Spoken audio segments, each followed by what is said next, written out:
to take me to court, I sent them a check for 1,000. Now, whether they cashed it or not, it didn't matter.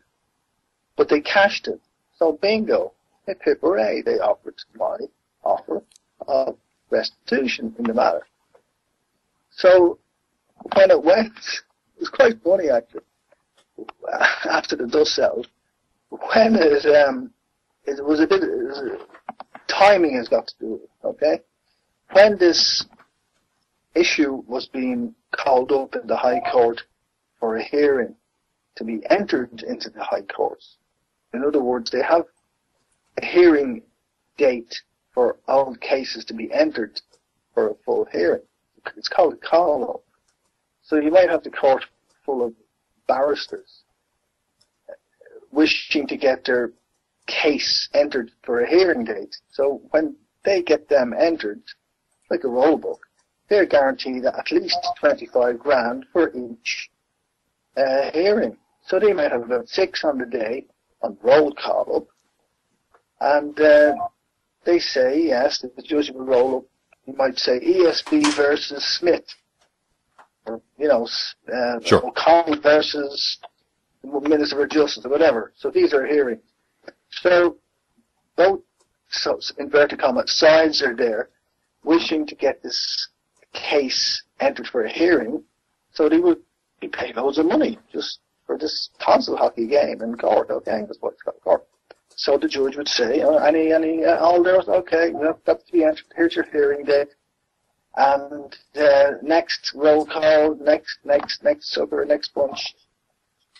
And was called up, and barrister stood forward, yes, salivating at the thought of getting another case entered into the High Court. And there was nobody there for me, obviously, because it was only meant for barristers, this particular gathering in the High Court. And I stood up and I said, oh, excuse me. I just pushed my way through the Whig mafia. And I said, this case cannot be entered in for a hearing. And he said, who are you? Like, that's not just me, He said, I said, I'm a party to this matter. I said, that case, that cannot be entered. So I stood up and I said, no, this case cannot be entered in for a hearing. And the judge said, well, who are you and why is that? I said, because the company accepted part payment in same. Now, you were talking a lot of money here, okay? And the poor little barrister stuck his head out. He said, I didn't know anything about this. And I said, you know about it now? Because I had sent this check a couple of days just before the hearing, just before the call up. Of course, that didn't go through, really, did it? It's all to do with timing. So I said, you know about it now. So the judge said, that cannot be entered in for a hearing. Next. And that was pretty much game over. So that was it, really. So I just send them whatever after that. I did exhaust any monies that I had trying to do this, and as best I could. But after that, we all have to live and feed ourselves and do what we got to do, and that was priority. And they get €1 a year, guys.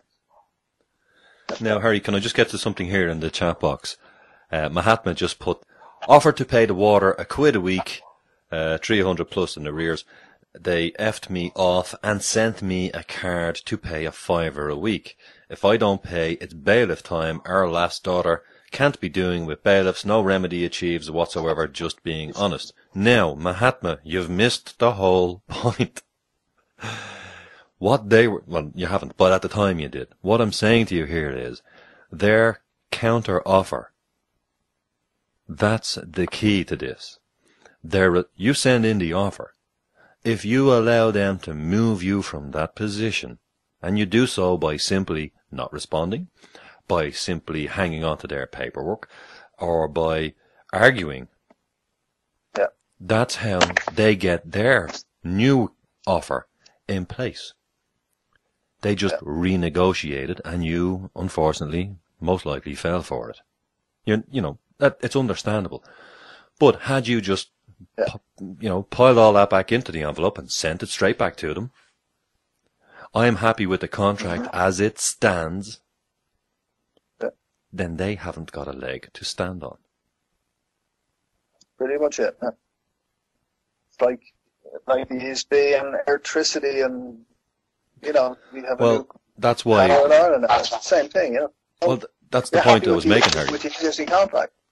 Absolutely. The point I was making there, in case anybody missed it, somebody was saying, could you use this for some other type of contract? Actually, this works on contracts, folks, and of any contract you can imagine or think of. This is the process. I mean, what did the bank do for you, Mahatma, or the power company?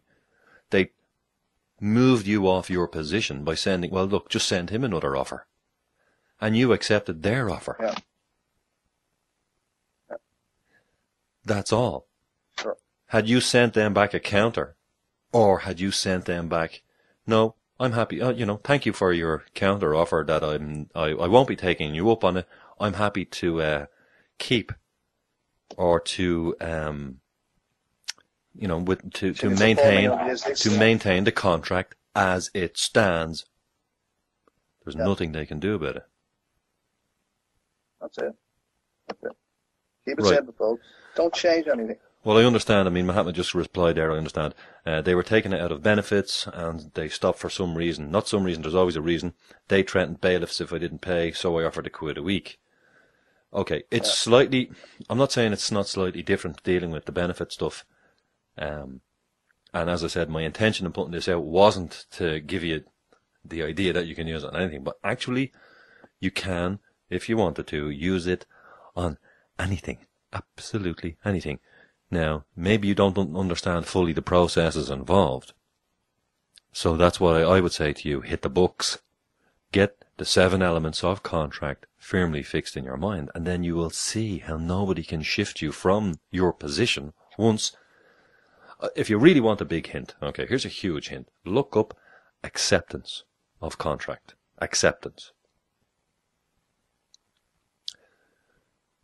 Now, Mahatma says you never accepted. You'd be surprised, Mahatma. You may well have. If that situation is in place, then you have accepted. You don't have to do anything necessarily to accept. Sometimes you have to do nothing. I mean, for example, Harry, how many people with what we call annuity mortgages out there, they get a letter once every 5 or 6 months. Oh, your interest on your mortgage has now gone up to XYZ. There's no need for you to do anything. We will take care of everything this end. You don't write back, and suddenly your mortgage payment goes up. Had you responded to that letter by merely letting them know, it's okay, I'm happy with the contract as it stands, they wouldn't be able to increase your mortgage. Pretty much, if they want you to ignore everything. Yeah? Absolutely. They cannot take or engage in a court action because you're offering payment. Now, maybe you might have to learn how to stand your ground. Maybe you might have to sharpen your mind. I'm not saying this is the easy way, folks. As I said, this is a sticking plaster. Maybe it's not good for some operations, maybe it's better for others. But it's significant. I mean, look, look, Harry, you've been doing this, right? We know this work. How long have you been in this position, Harry? 28 years. 28 years, folks. You see, this method is good because simply suicide is not an option, okay? Suicide is not an option for people under pressure out there, okay? And if it's a sticking plaster that lasts for the rest of your life or maybe beyond, that's all that matters, okay? That's good enough for me. I mean, that works. That's okay. Well, you see, people have to stop being under pressure and absolutely. Stop not feeding themselves and their families. That's where it's at, you know.